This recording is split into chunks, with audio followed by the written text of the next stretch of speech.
அதிகார மையத்தை மோடியே பெயர் சொல்லியே சார் எல்லாரும் சொல்றாங்க சார். மைக் கிடைச்சதுன்னா என்ன, மைக் கிடைச்சதுன்னா கடைசி தொண்டன் இருக்கான்ல அவன்.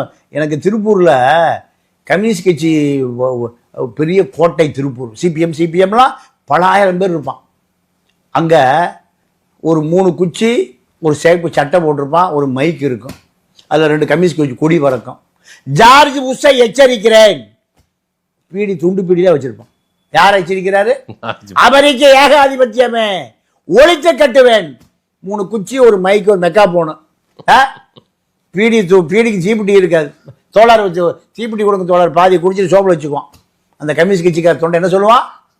ஜார்ஜ் புஷ்ஷை எச்சரிக்கிறாங்க. இதே கதை தான் விஜய் எச்சரிக்கிறது. யாருக்கு பூச்சுத்துறீங்க? உங்களுக்கு பின்னால், ஜோசப் விஜய்க்கு பின்னால் கிறிஸ்துவ மிஷனரிகள் நிறைய பணம் கொடுக்குறான். நிறைய எதுக்கு? டிபன் சாப்பிடுறதுக்கு, புரோட்டா சாப்பிடுறதுக்கு. எதுக்கு? இந்த மாநாட்டுக்கான செலவு சார். சரி, அப்போ மோடி எச்சரிச்சுதான் ஆகணும். 3.5% கிறிஸ்துவ மிஷனரிகள் விஜய் ஆதரிக்குது. அதான் மோடி எதிர்க்கிறார். எல்லாத்துக்கும் காரணம் இருக்கு சார். சோழியம் குடுமி சும்மா ஆடாது. இதுதான் ஏன் முஸ்லீம்களுக்கு ஆதரவா நீ பேசுற?